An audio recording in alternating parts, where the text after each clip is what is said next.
Good afternoon, everybody. It's a great pleasure to welcome you all here on behalf of KU Leuven and ICERIS, the Interdisciplinary Center for Ethics, Regulation and Integrity in Sport, who are hosting this event today in the middle of what's been a really fantastic week with two special distinguished guests that we have here today. We established this Pan-University Research Center to critically explore the whole range of ethical and integrity issues in sport, whether the obvious ones like anti-doping or match fixing and event manipulation or safe sport, or those other issues such as athletes' rights and this increasingly important agenda of equality, inclusion, diversity. And it's in relation to this broad integrity theme that today's event has been arranged. We here at KU Leuven lead the world's first master degree in sports ethics and integrity, funded by the Erasmus Mundus scheme, with 6 European universities contributing to it. And we're delighted to see some of our students and alumni here and online. We're in the middle of a doctoral development for a doctoral training network with a variety of European universities and also lead agencies such as the IOC, FIFA, UEFA, and so forth, right at this moment. We thought, however, that it was extremely important to mark this special occasion of the Honorary Doctoral Award to Tommie Smith and John Carlos, to hold a symposium in their honor, to reflect upon the meaning and significance of their actions in the succeeding 54 years, half a century of impact.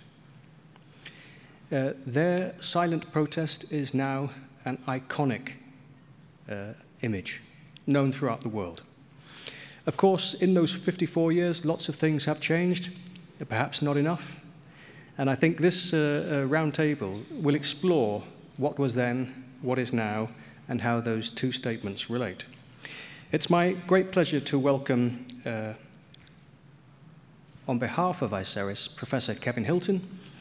He's been a guest professor to our master program for many years. He's a good friend to KU Leuven, and he's an expert in critical race theory in sport, and the broader equalities, inclusion, and diversity.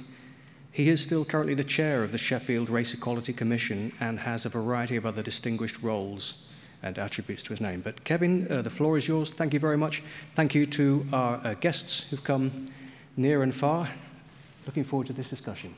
Thank you very much.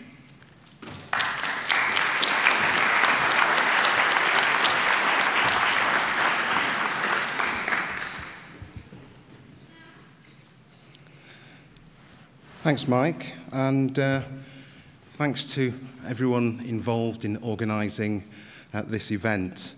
I really wanted to get to this event for all sorts of reasons, some outlined by Mike a second ago. Just to give you an indication of how much I wanted to get here, tomorrow morning, I'm meeting my family in a different city to where I live, so we can all fly off on our family vacation. So this is a real last-minute thing for me, and I really wanted to get it into my schedule. My youngest child, we have 3 children. My youngest child, Lauren, had her last exam this morning, her last high school, GCSEs we call them, exams. But a few days ago I was talking to her about her English literature, William Blake in particular. And I said, oh yeah, I quite like William Blake. So we had a look at some William Blake poetry. And then I found the one, what is the price of experience? And it goes something like this. I said, Lauren, sit. Okay, let me tell you a bit about this poem. What is the price of experience? Do men buy it for a song or wisdom, a dance in the street? No, it is bought with all men hath, his house, his wife, his children. And then I went on. Her eyes started rolling at this point, and I went on. Remember, the notion of experience here is not just a singular thing. It's an event, but it also relates to wisdom. Now, I'm going to Leuven soon. I'm going to be meeting Tommie Smith and John Carlos, who themselves had an experience. As a result of that, they are reflecting upon this experience with their wisdom of the event as reflected over more than 50 years. And she kept saying, Dad, Dad. And I thought she wanted to interject with some of her own insights. It turns out it was the wrong William Blake poem. And so she was doing The Poison Tree by William Blake. So we quickly moved on. In reflecting upon Mexico 68 in particular, I've found over the years that I have looked at this event in different ways. So initially, like most people, I've thought about it in a historical sense, a symbolic historical sense, a point in history in the 60s.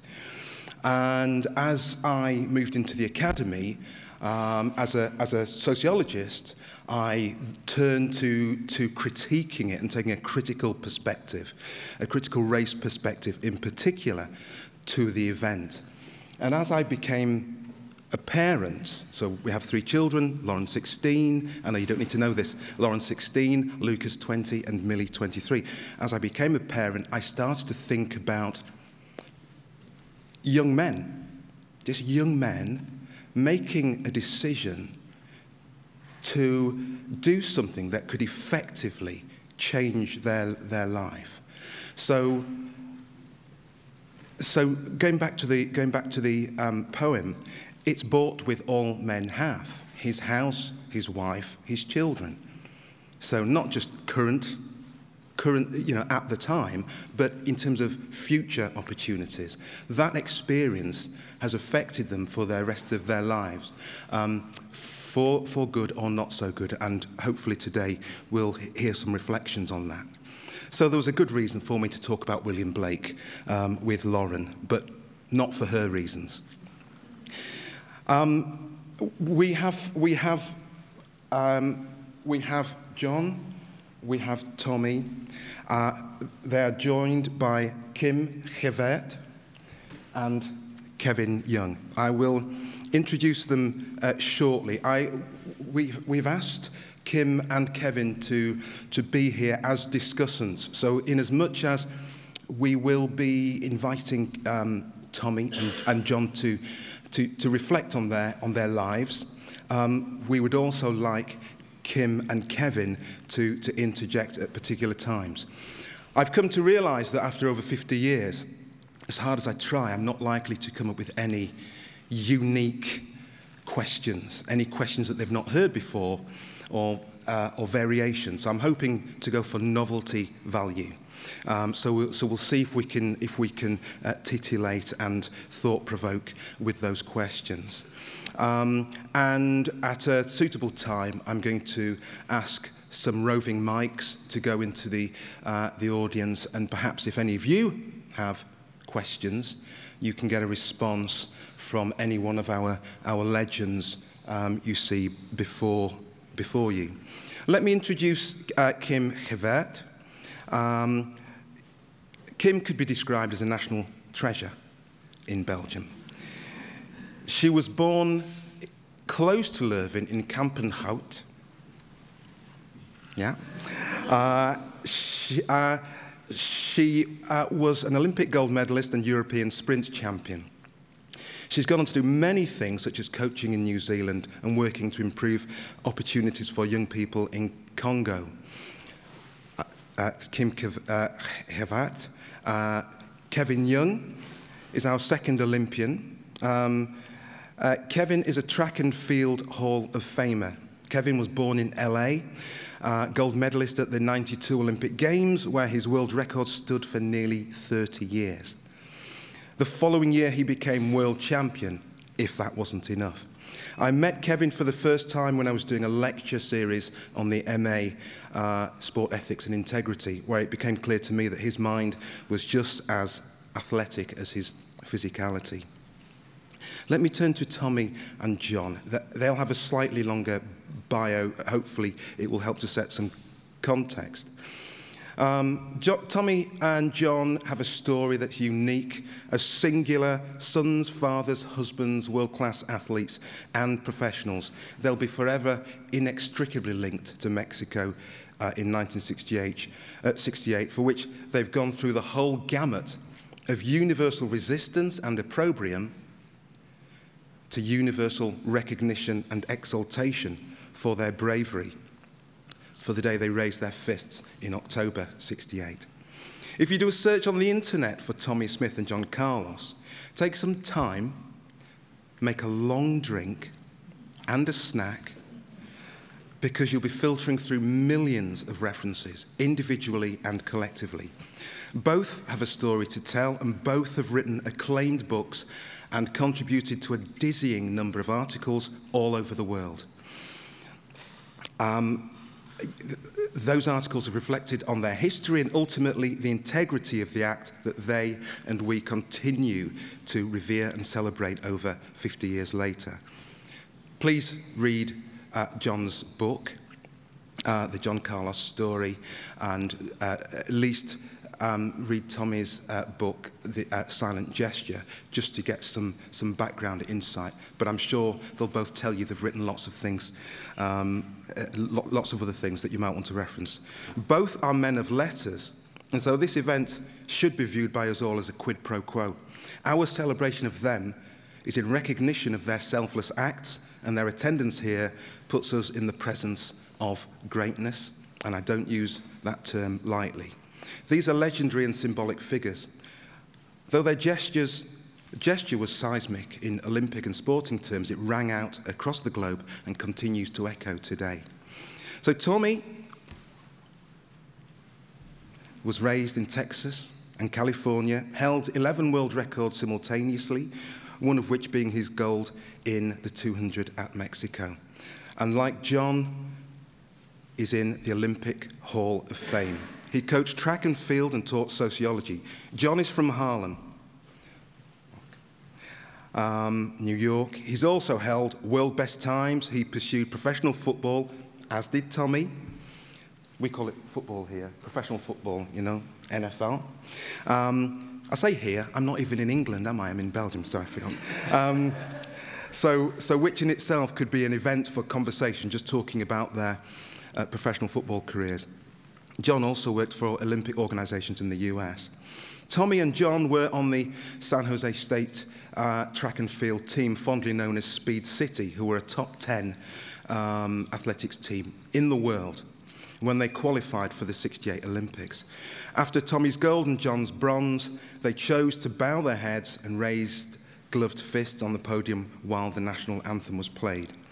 Both Tommie and John were members of the Dr. Harry Edwards-inspired Olympic Project for Human Rights, where their politics took shape.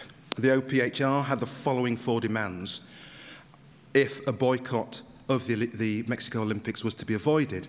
One was to restore Muhammad Ali's boxing title, because of course he was a conscientious objector. 2 was to remove Avery Brundage as head of the IOC, because of course of his links with Nazi Germany, his racism, his sexism, his anti-Semitism.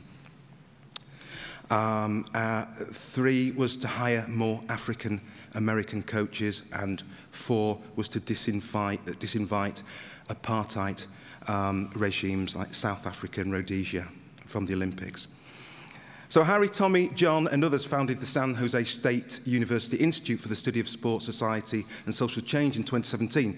The Institute seeks to continue the dialogue about athlete activism and the influence of sport in effecting positive social change. It's also where I have the privilege of speaking at the inaugural conference, Reimagining Sport in the Age of COVID-19 and Black Lives Matter in 2020. Now, Harry Edwards, who I mentioned a second ago, influenced me as a sociologist in the 1980s. At a time in the UK when there were no scholars of colour in higher education, nor writings that resonated with my lived experience. he wrote about the power of the athlete and a need to recognize that power.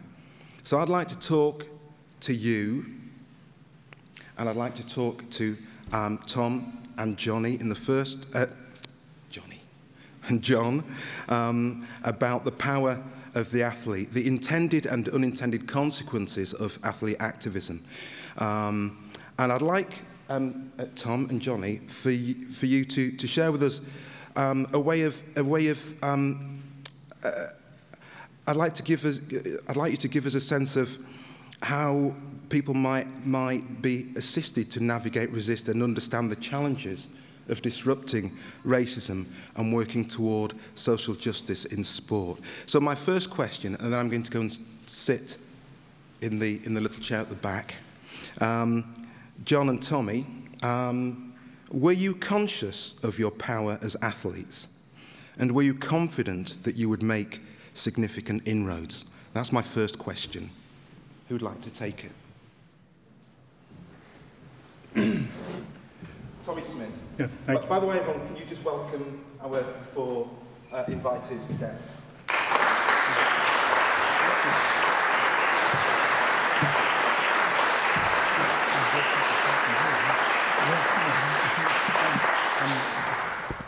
I guess I will start off. Thank you very kindly.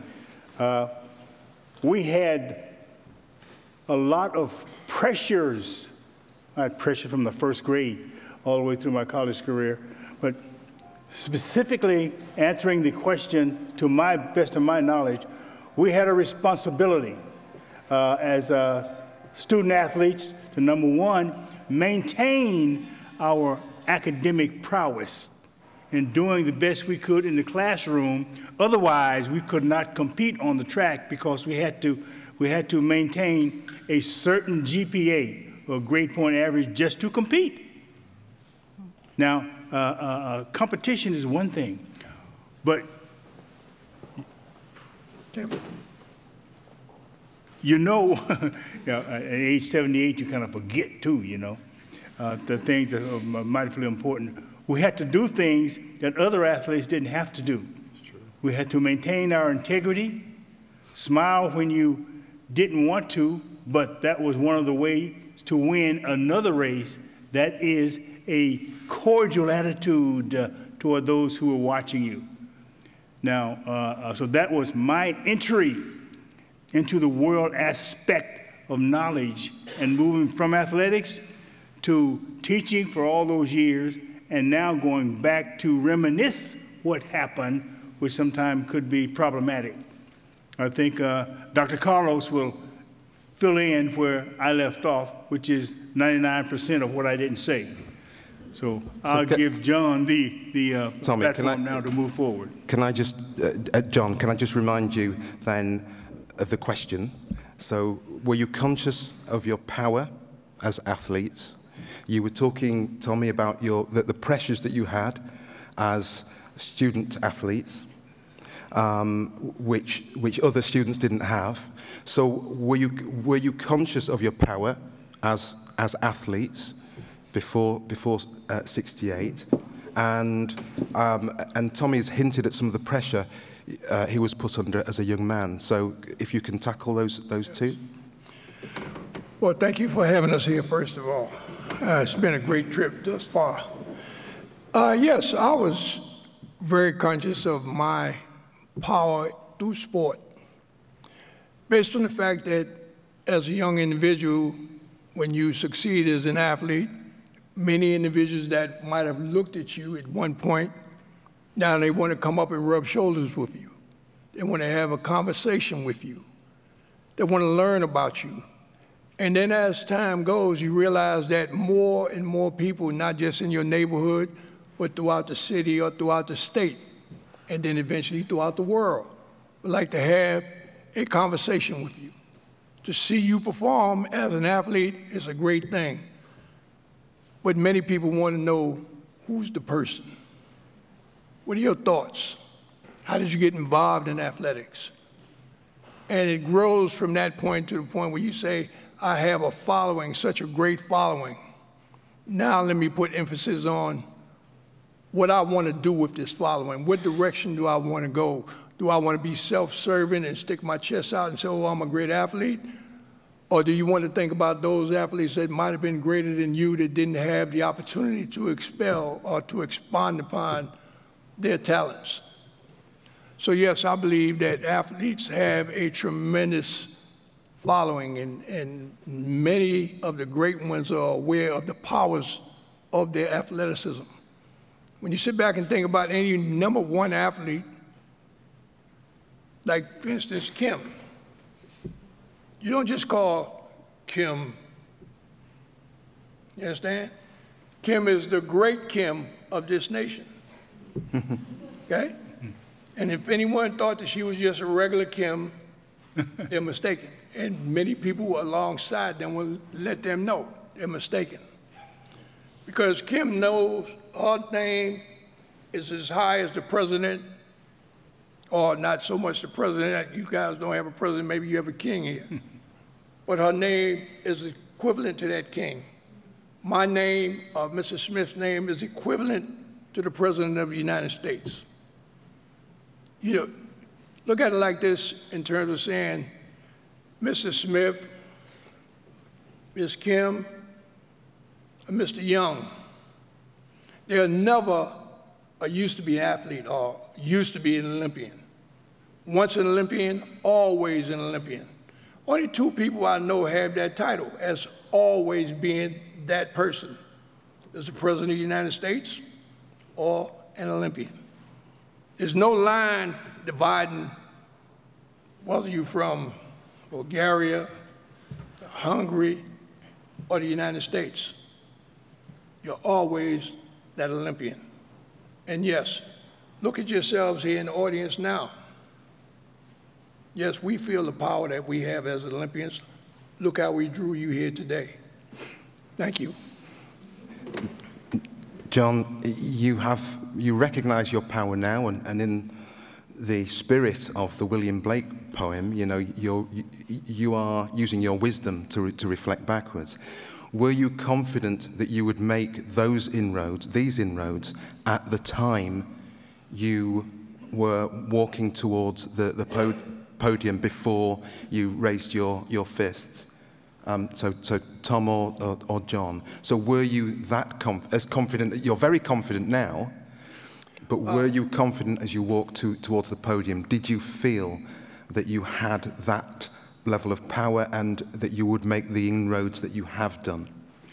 All of the races that I competed, and knowing why I was on the track so much, because you don't run track or any other sport just for the fun of running. You must have fun in what you're doing, but understand that everyone else is after you behind to do the best they can to beat you.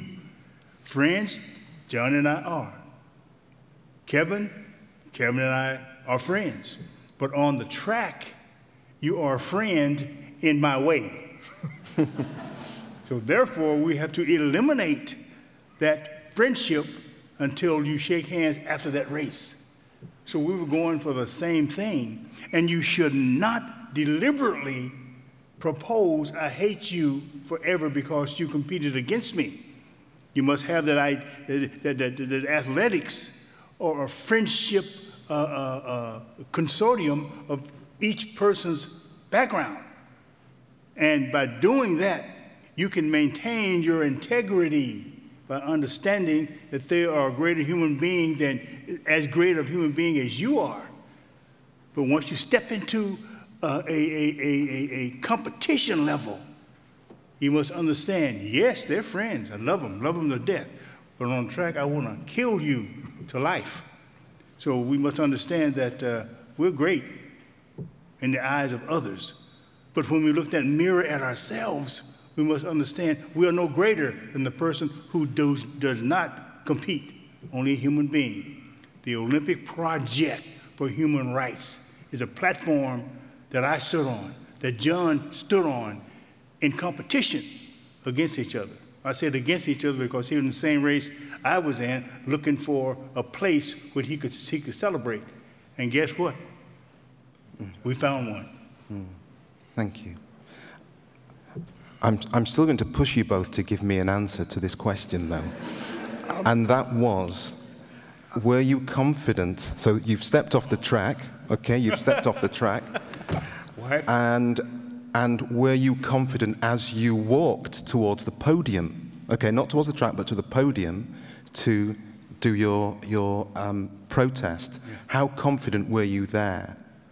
Just about as confident as walking across that track to get to where I could uphold the right of being number one or number 1, 2, 3 in the world. You're there to compete. When one is competing for something, the confidence is high, but I can't view it as I am the person of confidence, though I haven't ran the race yet. Competition. At competition, I would beat somebody, even though it's myself. Okay. Okay. I still didn't answer your question. Okay. You can answer it. Okay. You know, I think confidence with me was built into my life. And the reason I say it was built into my life because I was in a movie as a kid, or a premonition or a vision. I saw myself in a farm where there was a lot of people in there, yippee-ki-yay, you might say, with excitement. I could never see the people in this vision, but I could hear them. And I'm standing on a box. My father told me when I told him what happened in this vision or this movie that I was in, he said, well, look, like the Creator, God has something special for you. We have to wait and see it. As I began to grow in life, my confidence in myself became stronger and stronger every day. Confidence to lead myself as well as lead others, to be that front runner, that new paradigm. Yes, I think I have confidence, it exudes all over me. I carry myself in a very confident way. And I like that attitude because I think that's what young kids need today, and some senior citizens pick it up as well. So it's a blessing. Yes, I've always felt confident in John Carlos. Thank you. By the way, audience, if at any point you wish to applaud any of these responses, then you're quite welcome to. So going back to either of you, John and Tommie, what more would you want the audience to take away from your podium salute in 1968? Because as Tommie, as you said in your book, Silent Gesture, you said it was not a Black Power salute. It was a human rights salute more than anything else. So, Tommie, do you want to have a go at that? Yeah, So, I'll have a go, as you said. I'll have a go. Yeah. The Olympic Project for Human Rights was our defense against stupidity, ignorance. I wasn't on the victory stand just for Tommie Smith. I was up there to point the fact that love will cure most all ills. And I had no time to tell you this because we were on a time limit. So John and I had talked about this only half an hour, 45 minutes before it happened.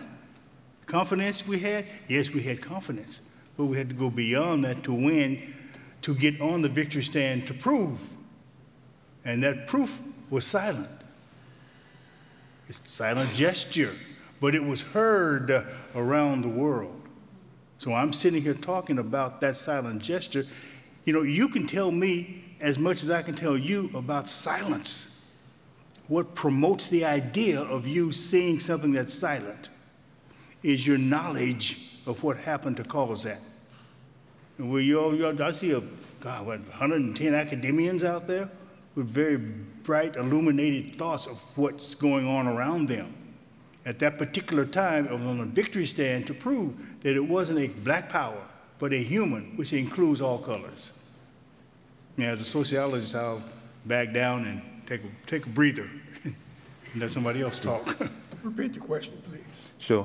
What would you like? What else would you like this audience to take away about your podium salute? You know, John's just been saying it wasn't purely about black power. It was a human rights salute. But what else would you like people to know about that that protest that perhaps many people miss? Well, I think they didn't know at that particular time, but I think that we felt that as athletes, our particular group, we felt that we were a new paradigm in society. We made people realize that although we were athletes, we were doing something that was stepping out of the realms of athletics and stepping into the realms of humanity, to be concerned about society. When you sit back and you think about athletics, particularly in the Olympic Games, that's like a rainbow. Every color, sexual preference, religion, educated or non-educated, we're all there. And we can all make a difference. Whether you're tall, short, white, black, fat, skinny, rich, or poor, we can come together as one and make a difference. We made a difference, as Dr. Smith said, in a very silent but very positive way. And if anyone was to say they dotted the I, October 16th, 1968, we dotted the I. Thank you. Thank you. In his book, Harry Edwards talks about Muhammad Ali as the most recognizable face in the world, and that his acts of resistance were the catalyst for many in sport, such as the Olympic Project for Human Rights, which you were both members of. How did Ali influence you, as you both, as athletes, activists, or in your private lives? Well, yeah, Ali's just, you might say, another grain of sand in the bottle. I mean, before Muhammad Ali was Jack Johnson, you know, there was Paul Robeson, there was Kurt Flood, you understand? Mm-hmm. There was Joe Louis, there were so many other athletes. And when you sit back and you think about athletics, athletics have blended into the social issues of society. Because when you sit back and you think about Jackie Robinson, he wasn't just merely a baseball player. He wanted to be a baseball player. He started out just being a baseball player. But ills of society made him have to reach beyond athletics. You look at Kurt Flood, the same thing. Great baseball player. I'm sure he just wanted to play baseball. But he had to make a statement that said, I have to step up and step beyond baseball to make them understand that we're not cattle and you cannot treat us as cattle. So when you sit back and you think about athletes as a whole, we have been messengers for society for some time. Some of us have been embraced immediately. Others, such as Dr. Smith and I, we had to wait 50 some odd years before we've been embraced by society as a whole. But we knew that it was coming. We knew that we were doing the right thing.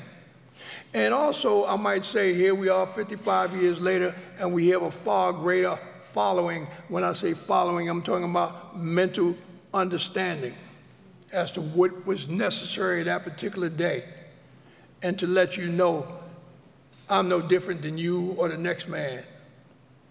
Everyone has a choice to erase their mistakes in life, correct them, and move on. So are you suggesting then that Ali was one amongst many of those grains of sand, of those activist athletes over the years? Yes.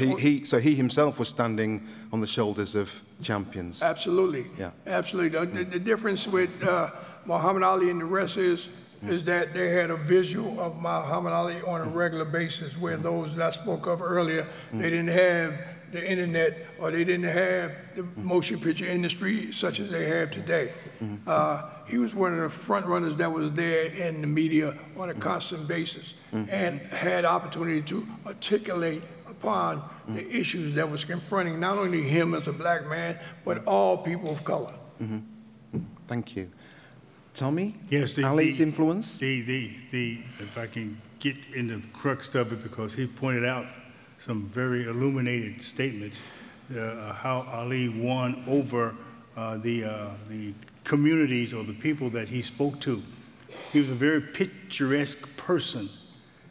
And as far as speaking with a vocabulary that you knew what he was saying, but you would have said it in a different way. And he kept pushing on that same, within those same accolades of what he believed in. And he was an actor. He gained notoriety through acting and knocking people out and telling you he's going to do it before he does it, which challenged himself before the feat started. I mean, F-E-A-T, not F-E-E-T now. F-E-A-T started, and he did what he said. He didn't build himself into a negative point, or maybe I'm going to knock Joe Frazier out. He didn't say that. He said, you come to me, I will knock you out. It became great, sure. But when Tommie Smith and John Carlos stepped in a race, I felt it was you could say tip for tap, meaning either one of us could have done it because he beat me only a couple of weeks before with a 19.7, which was a world record, but it wasn't academically qualified because the people in the USOC or the IOC said, hey, you ran in the wrong chute. Well, 19.7 is a 19.7. I just stood back and watched it. I wanted to see how this felt folded out. And you could still say it's a world record because he didn't have a motor in his pocket to push him. He just ran it with a couple of extra spikes in his shoe. I'm not going to elaborate on this for days, and only a few of us will understand the fact that if you're fast, you are fast. And we was running against each other almost on a daily basis. And we did go to the same school. We were coached by the same person. It's just the attitudinal fact of where you are when that race starts. When you're as close as John and I are physically, and in our need to win for the betterment of the athletic world in athletics, we call it track and field, but around the world it's athletics. We, two guys on the same team, coached by the same coach, running the same times, and when it's our time, it's our time. I know I didn't answer the question. Yeah, right. I could feel him coming on. Yeah, you answer the question, man. Don't worry, Tom. I'm going to get off the horn before it sounds. I got you back. Don't worry about it, bro. Okay, yeah, I see how this is going, right? But, so I'm going to, Kim and Kevin, if you can have a response prepared for this question. So losing sponsorship is a risk that some athletes take very, very seriously. Can you share with us your thoughts on how your sponsors have been part of any activist agenda? Because I know that you had a Puma shoe on the podium, and you have limited edition Pumas and accessories and so on. But I'm interested in exploring what sort of support you had maybe before the protest, after the protest, through to today. I mean,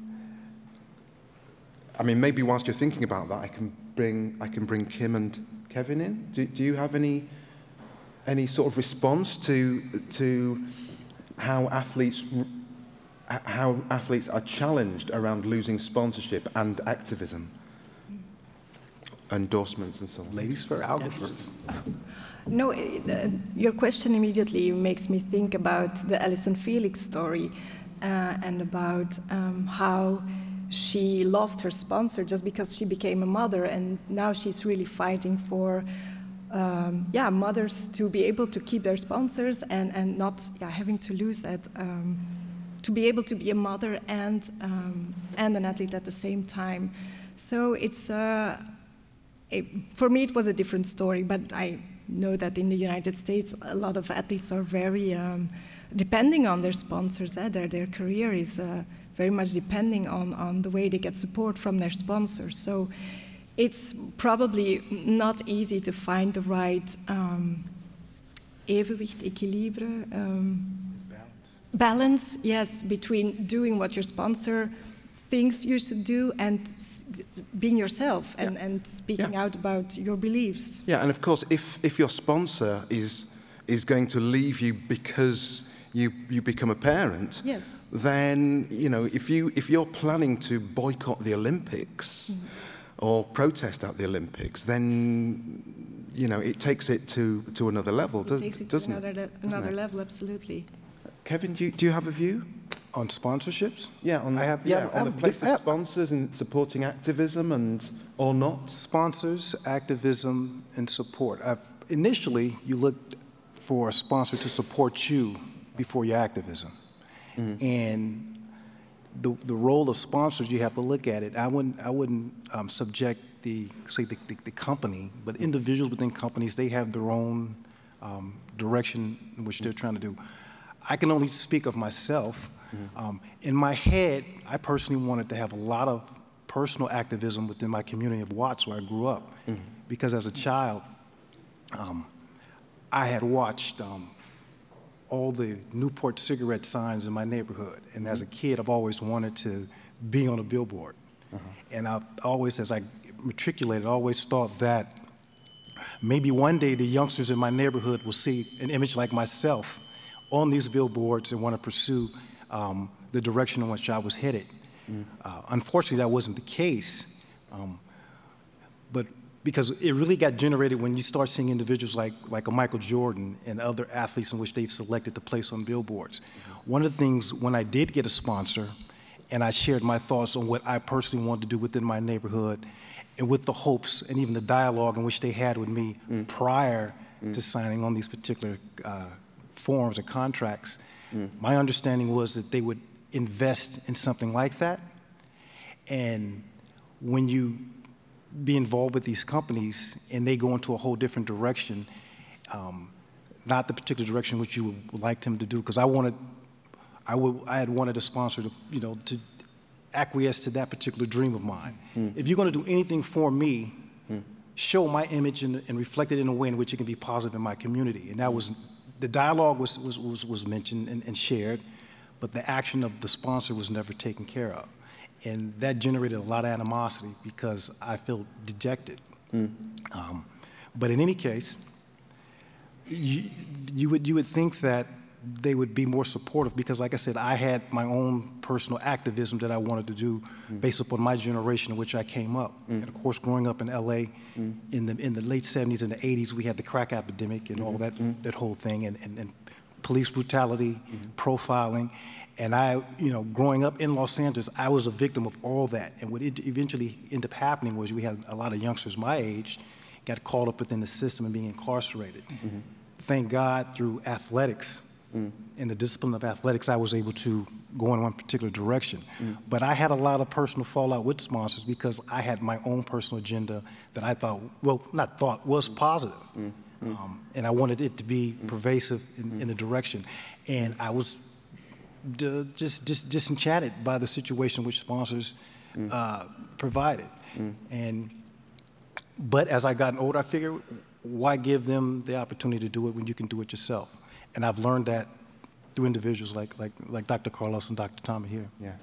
So the decision to, so not to boycott, but to leave it to individuals to make a decision for what's good for them is nuanced by these sorts of considerations, isn't it? Yeah. People thinking about, you know, how it affects them, how it might affect their professional roles. So let's say they are in the army and they're running as an enlisted, you know, member of the forces. There are a number of nuances that maybe people don't understand when they look at some athletes who didn't go, didn't protest because they were considering other things to perhaps what John and Tommie were considering, or they wouldn't take the risk. They wouldn't take the risk. There was always that, you know, it is bought with all a man hath, his house, his wife, his children. You know, so some are willing to kind of risk a lot more than others. And you've talked about the diverging ethical issues that you had with your sponsor.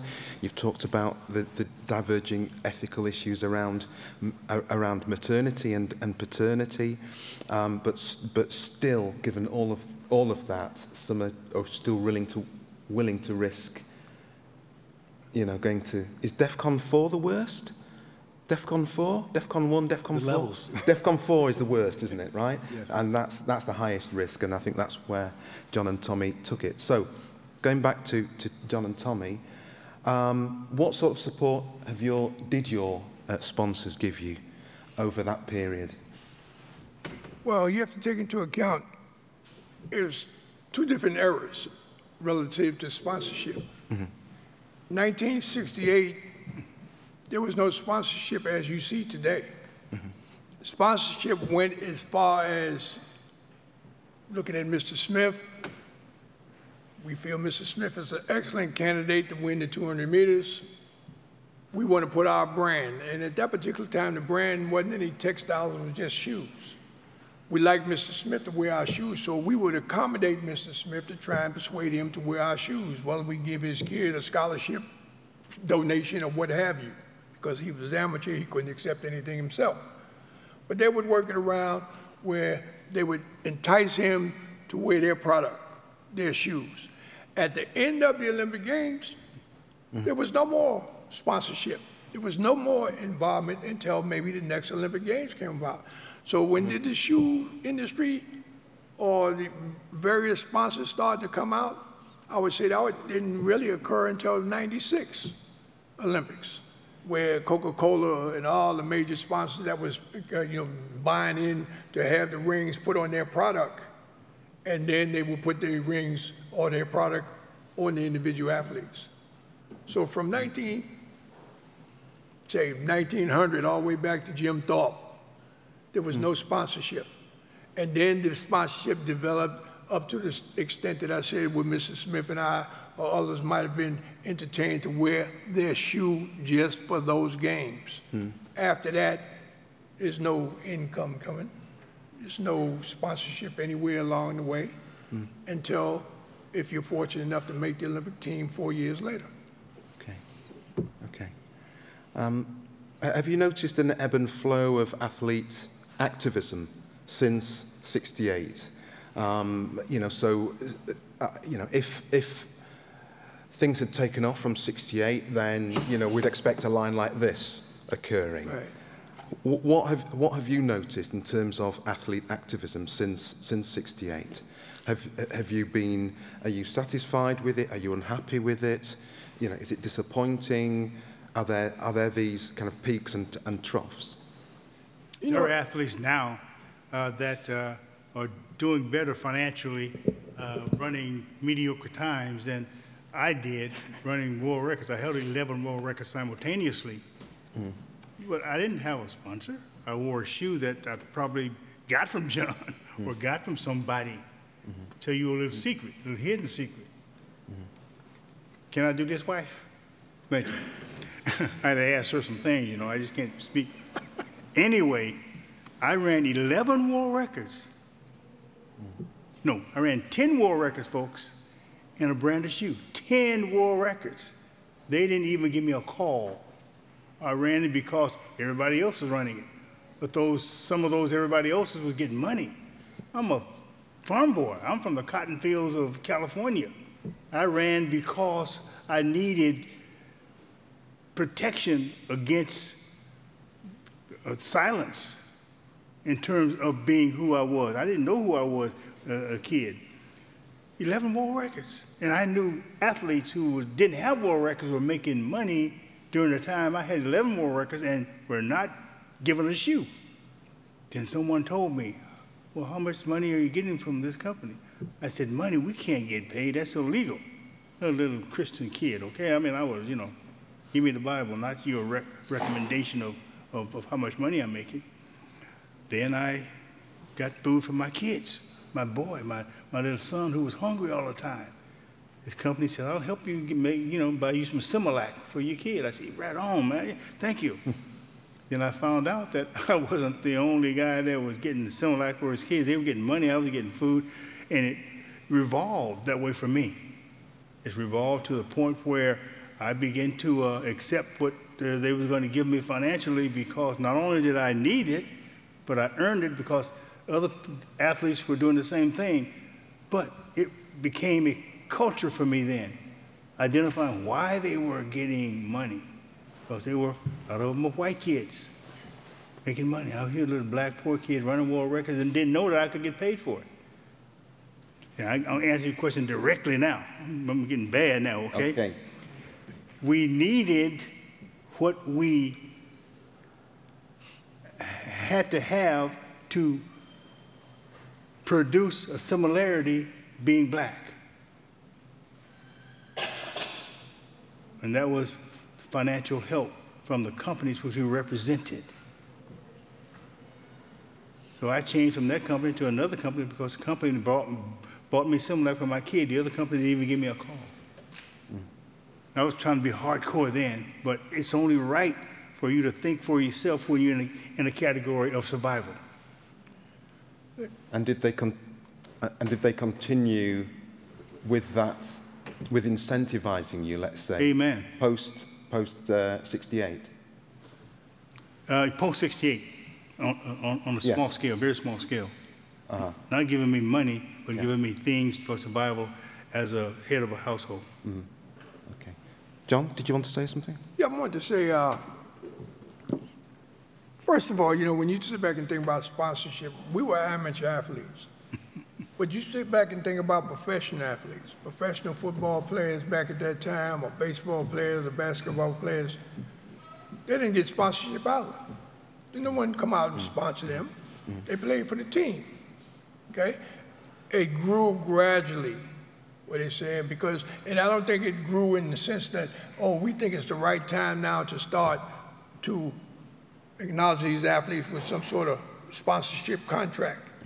But what it was, it became competitive amongst the corporations in terms of who can get the farthest mileage out of an athlete wearing their product. So when one of them jumped out there and said, well, I want you to advertise, like, for instance, Wilson tennis bags. Someone said, oh, man, that's a great idea. Well, Coca-Cola say, oh, man, we need to get someone to sponsor Coca-Cola. So let's go get Wilma Rudolph and have her be a great sponsor or a great spokesperson for that product. Let me give you another for instance, where you're along the lines of what Mr. Smith was saying. At San Jose State, we were say, top of the line relative to sprinting and so forth. They call us Speed City. But we was on a raggedy old track. 3M, the same people that laid the track down for you guys here at the university, they decided, oh, we will donate a track to San Jose State. Fine, that's great. But let's look at the underlying as to why you donate the track to San Jose State. Because San Jose State was breaking all the world records. So we'll slide in and give you a track, and when you break those world records, quite naturally, we're going to see you had that track there. And that was fine, we had no problem with that. But then they came back and they said, we want to do a commercial. And I said, you want to do a commercial? That's great. But then they went and they picked all white individuals for the commercials. And I stepped out, put my hand out and said, well, wait a second. I don't see any people of color in the commercial. Now, you put the track down here because we break all the world records and you want to get your prize from that. But at the same time, as athletes, we feel that we should be a part of the economic part of it as well. They came back and said, well, we can't give you guys any money and you can't dictate to us what we do. Fine. But I'll tell you what. I think that if you don't let any minorities in the commercial, it won't be in a commercial. You can't tell us what to do. We donated the track. I said to them, and then they came back and they said, oh, and we can't give you any money because you guys are amateur athletes. That was always the rule that they would put up. Amateur. I see 80,000 people in the stadium, somebody getting paid, but I'm an amateur, and I'm the show. So then they said to me, he said, well, you can't get it because you're an amateur. So then I came back to him and I said to him, well, my wife is not an amateur. My son is not an amateur. Let them be in the commercial.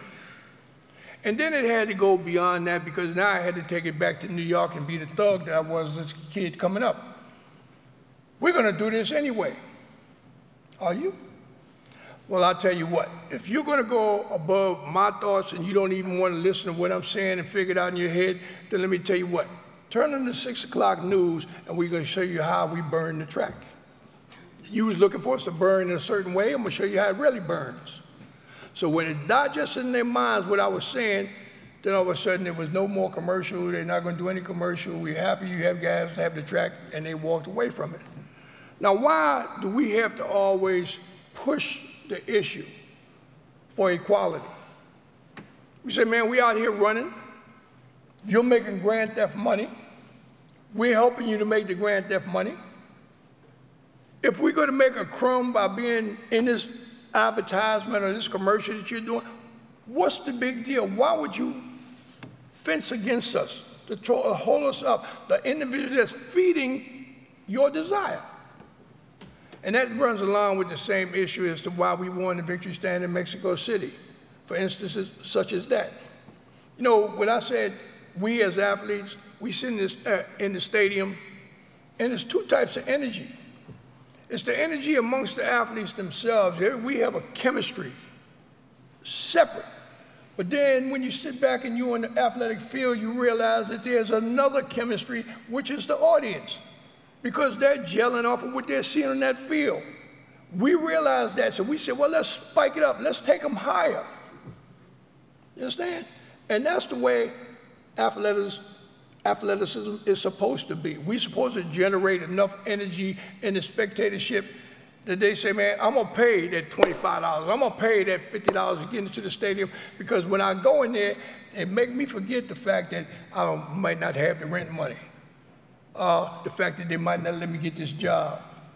All your problems at that 4-hour span for that track meet or that basketball game or that football game, you'll leave that behind just for that 4-hour span. We deserve something. We are human beings. You know, for an individual to take and leave America and travel around the world for 4 months during the summer, well, when I leave and they give me, as an amateur athlete, $2 a day. I'm a grown man. I got a wife. I got kids. I'm going to represent America, which I think is the greatest nation on the planet. But I got USA all over my chest, which makes me an ambassador for the United States. But yet and still, 100,000 people in the stadium chanting, Tommie Smith, Tommie Smith, John Carlos, John Carlos. They're giving me $2. And I always thought, well, why are they sticking the $2 in my hand in front? I always envisioned the Brinks truck in the back when they're loading that money from the big thing. And then I'll put to you guys out there, and let me ask you one question. Why do you think they have the Olympics every 4 years? Well, if you don't know, let me tell you. Because they make that much money by the time they count the last dollar, it's time to run up the Olympic Games again. All right? $2 a day. So when you come home at the end of that 3 months, who's paying your bills while you are representing America? Who's paying your rent? Who's getting your kids' clothes ready for school? Who is helping you?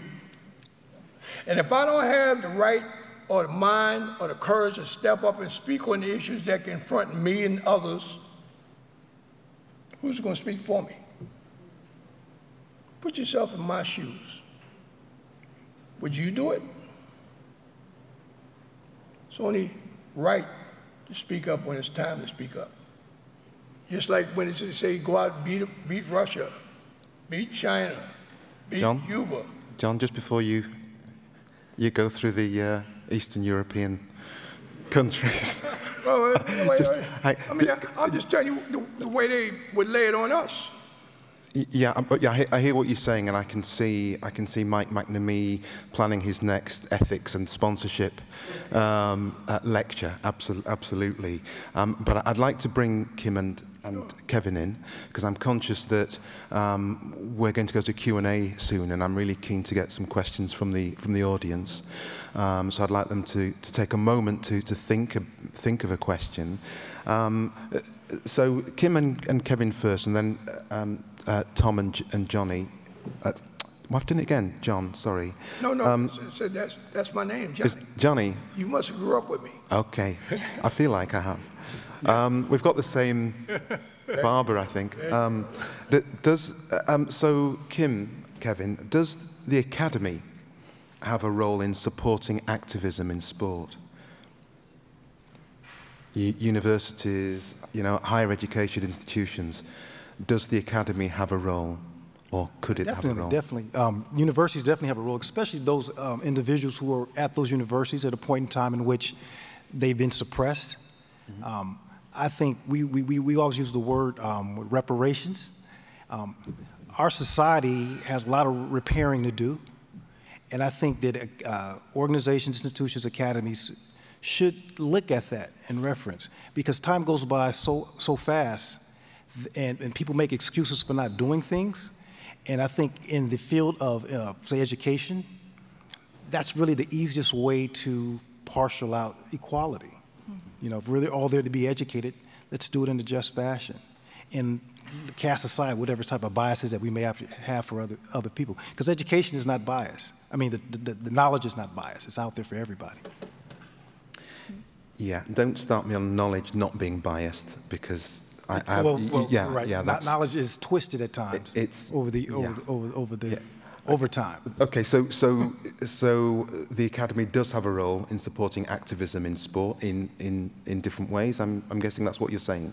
It does. Yes. It does. It should. I think what typically happens, and I look at specifically the IOC. They try to dispel activism, mm-hmm. but they institutionalize themselves as this transcultural or transatlantic organization mm-hmm. that touches institutions around the world. Mm-hmm. And we know when it comes to the world, countries aren't treated equal, Mm-hmm. And a lot of times we see that, but they may, and them as well as other organizations may look the other way and say, but no, we're here for the support of sport and fair play. Mm. But how could it be you're going to support fair play when issues regarding the individual who participate in sport are being unfairly treated? Right.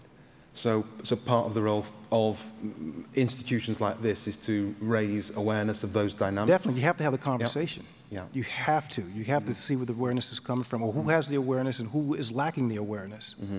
And you can only get that through dialogue. Yes. Yeah. Yeah. And if we're here to have dialogue in these great institutions, that's the first thing we need to be doing. Mm. Mm-hmm. Questions in a minute, folks. Kim?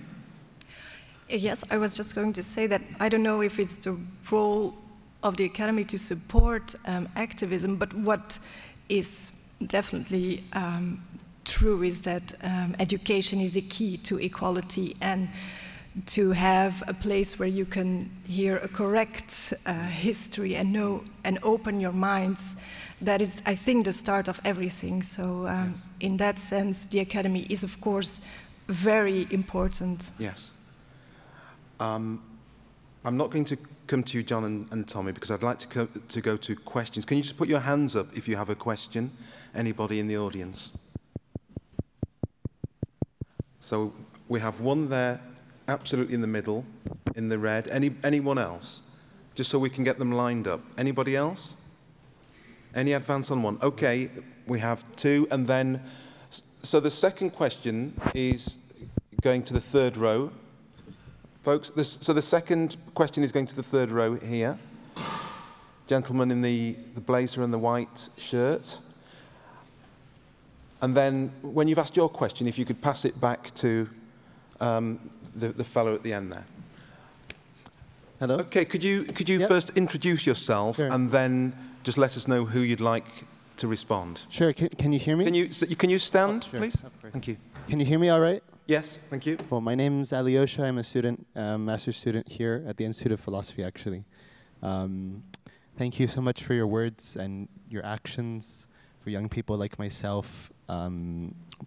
They're exemplars of courage and integrity, and I really, really appreciated what you were saying now, not just about the action itself, but how it is connected to humanity more broadly. So my question is about these connections. 1968 is a watershed moment. 5 years ago, I remember so many anniversaries, so many celebrations about activism in the United States by African Americans, people in France, people in Belgium, people around the world, and decolonial movements. And I wanted to know more about the connections to that. So when you took your actions in the Olympics, an international forum, were you talking to people from other movements, or after you took the action, were there connections that came up? Yeah, because especially I really appreciated what you were saying about human rights and things that start from particular actions like yours, acts of courage, but speak more broadly to people all around the world. And if I may add one last thing, to echo through the generations as an example for young people like us. Okay. When you talk about other movements, are there any in particular that you? Yeah. Right.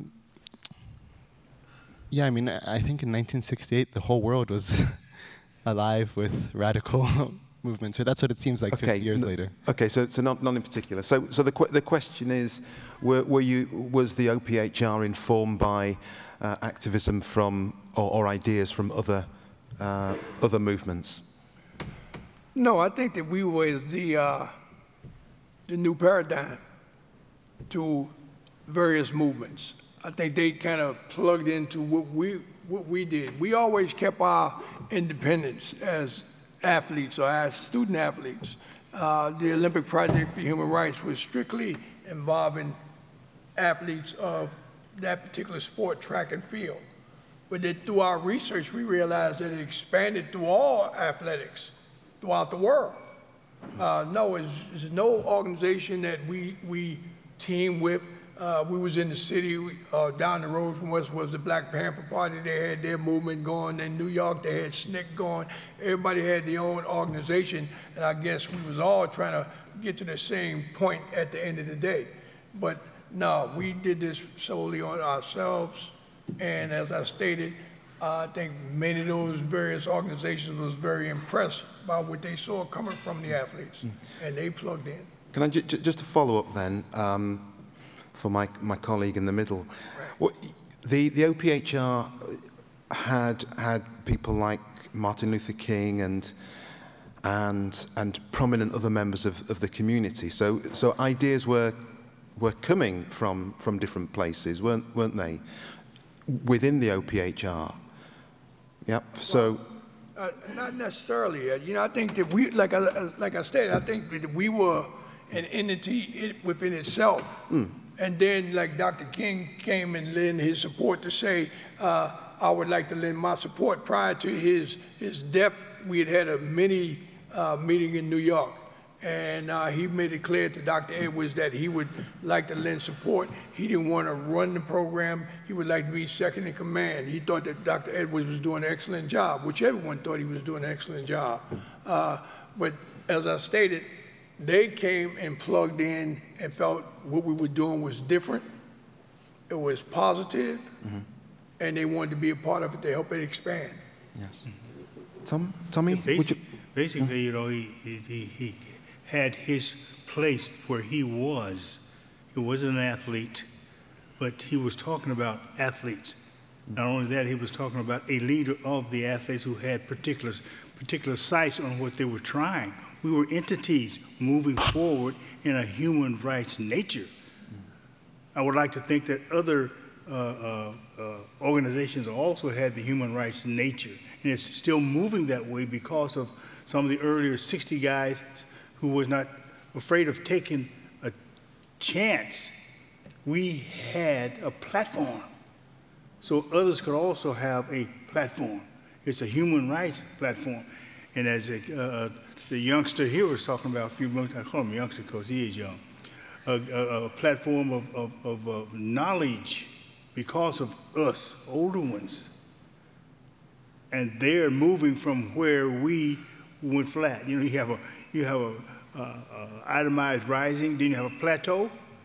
Now, plateau didn't stop, it kept going, but it ascended to the younger generation of athletes. And that's the way the system went. Now the biggest one now is women in sports. That's another plateau. And that's going to rise to bring another plateau. We have to have a conduit of communication to rise. We human beings trying to live together in different parts of this broken world. Broken world, I mean slices. I don't mean broken in the brain and the head. I mean broken in terms of the oceans and how everything moves. We have different sections, like this college here, what, 16, 17 different colleges on one, or 16? I mean, I came over here and they said we have 16 colleges. And I was quiet because I didn't know how to respond to it. But now I do. And it's very, very poetic of how it is. And so that's that ascension of moving forward. Just moving, keep moving. Get so big sometimes you have to break off. I don't know, y'all know what that is, right? You break it off and start another one and keep it moving. I think it's brilliant. I just wonder, in terms of movements, do you find that there are some blind spots within movements in sport? I'm thinking about, there's a British social scientist called Heidi Mirza who says, in discourses of race, black men are the focus. In discourses of gender, white women are the focus. And in discourses of class, race has no place. So I wonder whether you've seen in sporting activism blind spots where certain groups seem to be off the radar or missed out in activist agendas. So you were talking about the women in sport movement. Are there some women who are still not being represented? Just trying to get a sense of whether you think there are blind spots within the sports activism.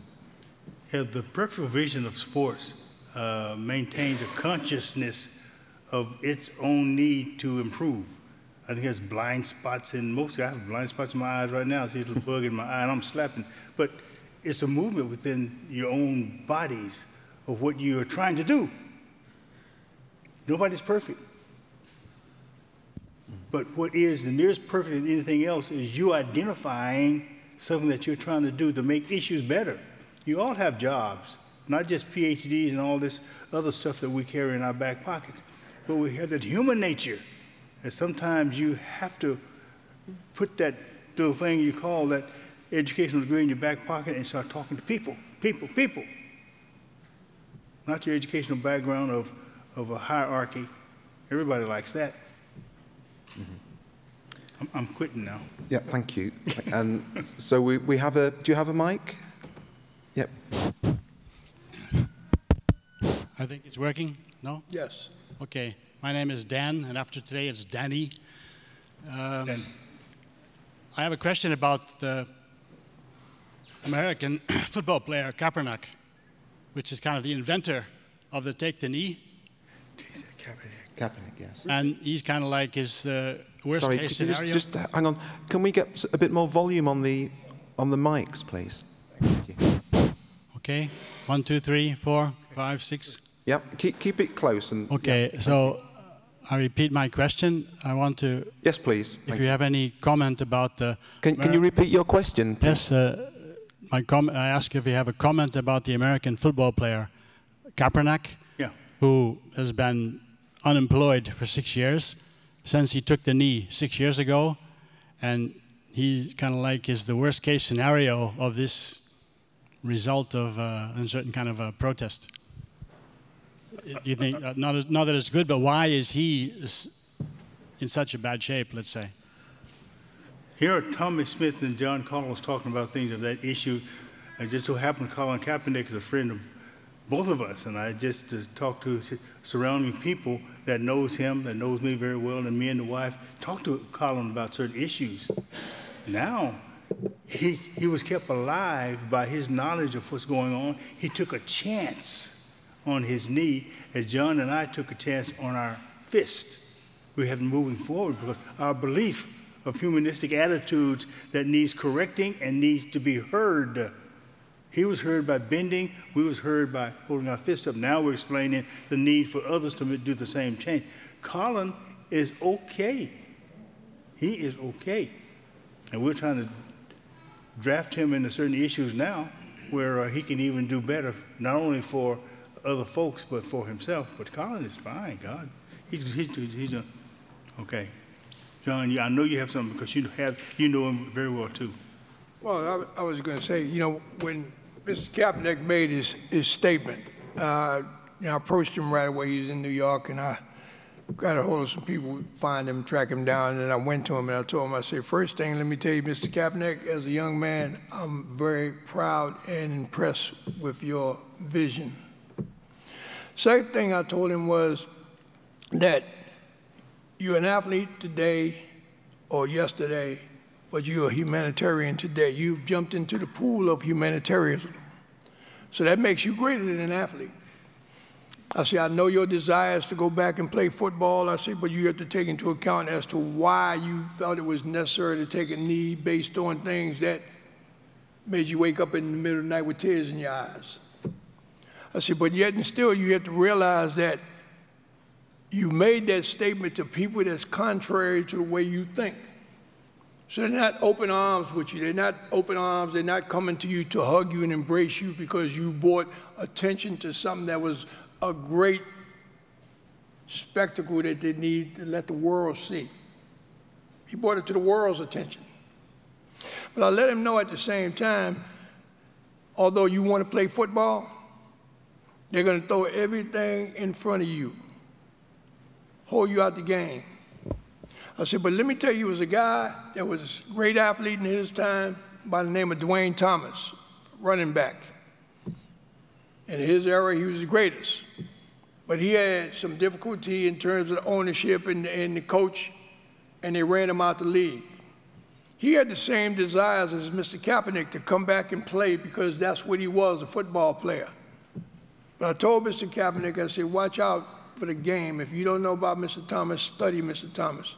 I said, because they put him out of the game for 8 years. No one in the game was running any better than him. But 8 years later, they let him back in. I said, Mr. Kaepernick, why do you think they let him in? He said, to let him play.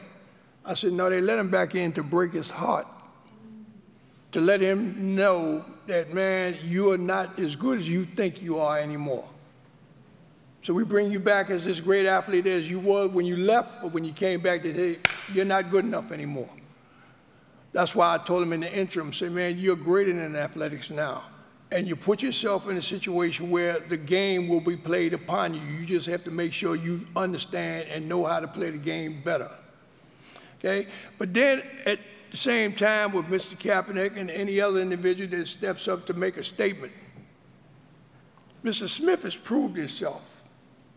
He had 50 years, 55 years of longevity. He never changed his stripes. He never changed his vision. He never changed his conversation about his directive.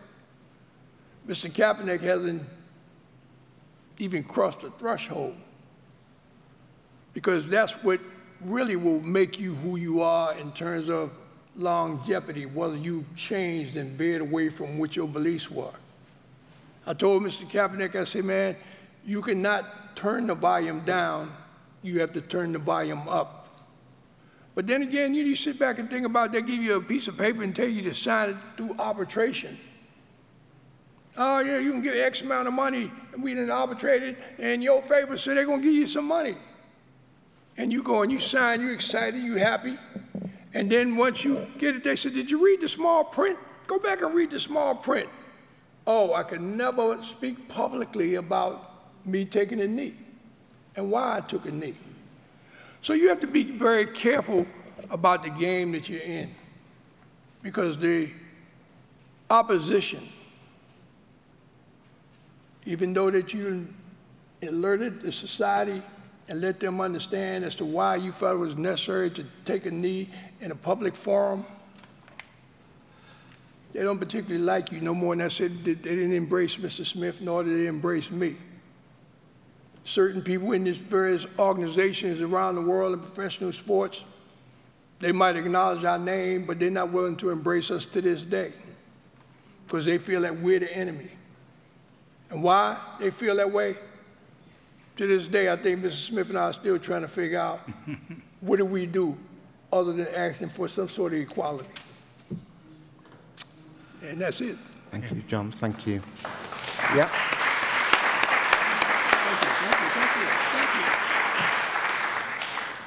so we've got time for one more question.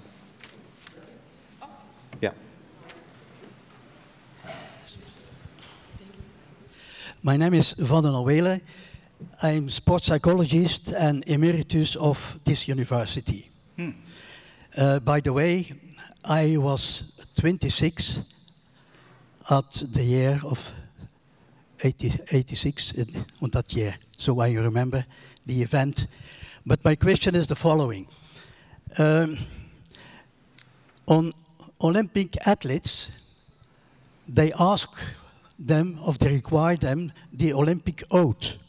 And in the Olympic oath, they require a respect for the Olympic values, including non-discrimination, respect also for the Olympic values. So my question is it activism if one requires the same respect for those values from the sponsors, the organizing countries, like Qatar, for example, and also from the organization, the IOC or the FIFA, for example? My secondary question related to that. Oh, sorry.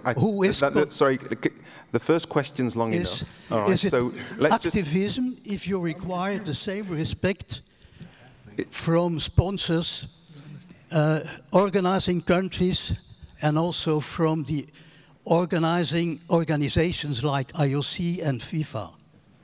That's my question. More related is... Oh, no. Wait, so I'll have to stop you there because of time.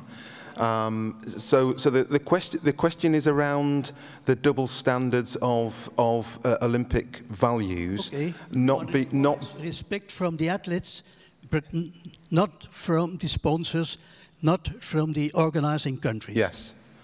Yes. Does anybody want to? Does anyone have a? Repeat the question. Okay. So I won't repeat the whole question. I'll just paraphrase it. So. There are Olympic values around respect and what was the respect and respect for the human rights.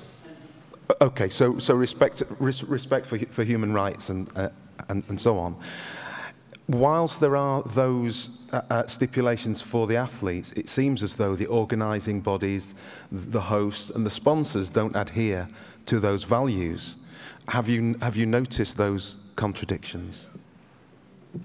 Well, I'm tell you right now, man. You know, I hate to say it, but it sounds like a hypocritical situation.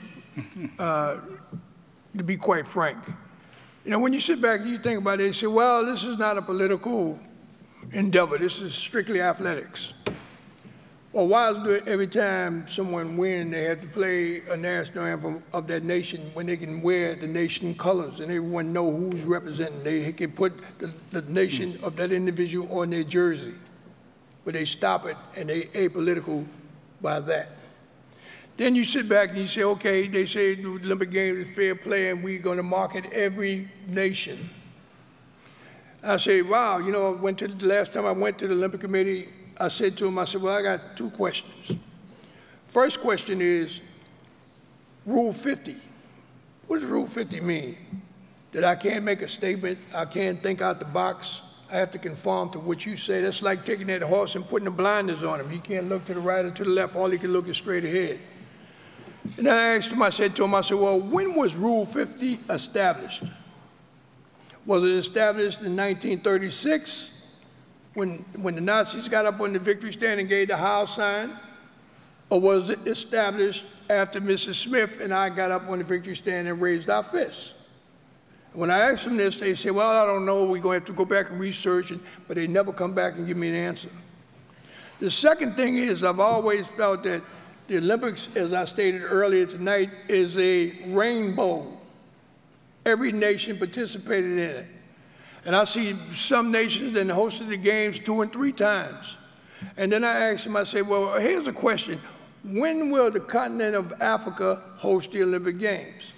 And they told me, oh, they're not capable of hosting the games. They've never put on a big event. So I waited patiently, and then I saw South Africa host the World Cup soccer.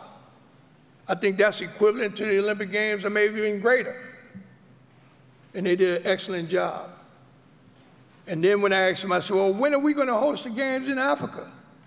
Oh, we're going to have to go back and check on that and we'll get back to you. Well, that's the same as Rule 50. I'm still waiting. So yes, they're very hypocritical and they use a political move when it serves them well. But if an athlete wants to get up and say, let me express how I feel, no disrespect to anyone, I'm not coming up with rifles or bullets across my chest. You know, what's the difference? And I think it's a big difference. And me coming up with my fist like this saying power.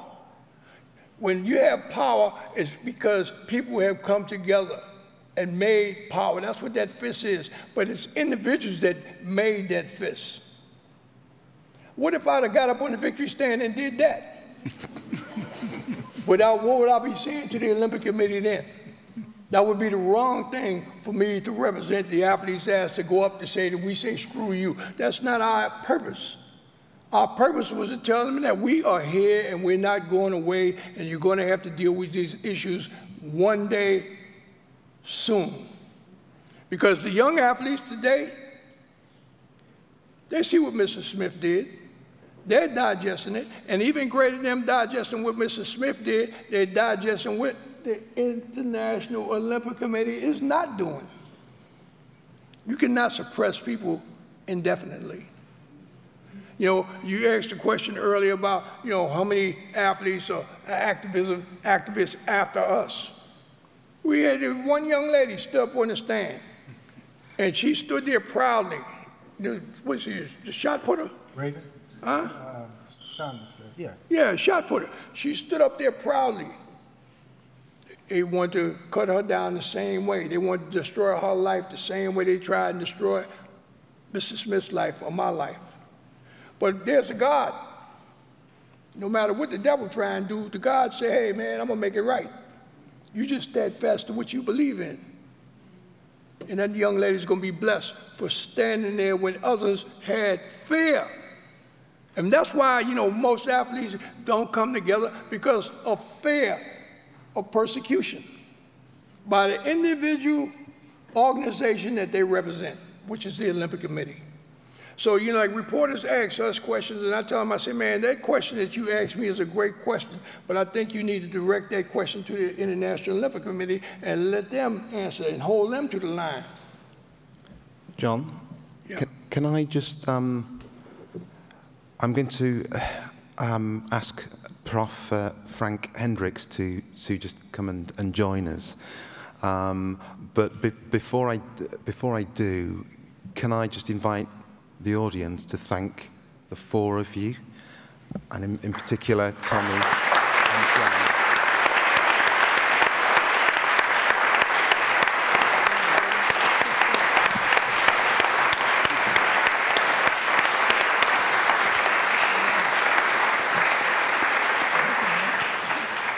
I'm conscious we could have stayed here for another hour just responding to the questions, but unfortunately we have a ceremony to get to soon. So Frank, if I could just invite you just to close this session. Thank you. My name is Frank Hendricks. I'm from the law school. I was given 1 minute to close the session, but I'm a lawyer, so it's going to be hard. I do my best. Before I say anything else, I think I want to say that I really feel humble. I see you thinking a lawyer and humble, but yes, standing between legends, very proud of standing here as well, but I'm only a scientist. But also scientists want to make a difference. And that's what we want to do with our new center that we have, let's say, launched already last year. It's the Interdisciplinary Center for Ethics, Regulation and Integrity in Sport. It's a long name, but we have a nice abbreviation, ICERIS. Don't forget ICERIS. And what we want to do is do research. We have, for example, a research running. Freya's in the room. She's doing research on discrimination in law, under law, in sport, connected to integrity. And of course, we know as lawyers that discrimination is about equality, and that equality is about respect. Respect also for human rights, and human rights are based on human dignity. So I think it's very relevant of what we do, and we want to try to raise our understanding. And what we want to do in iSeries is to do this in an interdisciplinary way. We want to look at all kinds of teams connected with integrity. Certainly this one, but also others. Think about integral behavior in sport, individual and collective. You have to think about anti-doping and doping. You have to think about match fixing, competition integrity, labor market integrity. Labor is not a cattle, Flot said. Eh? Labor is not a commodity, we say. So very important. And of course, as scientists, that's why we are humble. We want to raise the level of understanding, but we also realize we might get to, let's say, change something ultimately, only in the mind, perhaps also in the real world. That's at least what we want to do with iSeries, to make a difference. And I have come across a couple of ideas, and I don't want to summarize this panel because I think I already abused the time. But some keywords are really very important to me. Education, very important. I think courage, having a choice, respect, human rights. And we should not, and we know we do not take human rights for granted, even not in this world of today. So this is very crucial for us. And so thank you very much to the panel. Thanks, Kevin, for running this so smoothly. This was so wonderful. I really enjoyed this so much, and I'm looking forward to the next session, because I have to tell you, this is not over. There is a next session, which is the session for the honorary doctorates. And this is, of course, preceded with a coffee break or a water break, as you want it, immediately, and you're invited to go there after this session until the honorary doctorates would take place. But I really want to thank again you as audience being here, but certainly those legends here behind me, for Kevin for running this panel. Kevin, Tommie, so much. Thank you. John and Kim, National Treasure, thank you so much for being here, and thanks for the panel.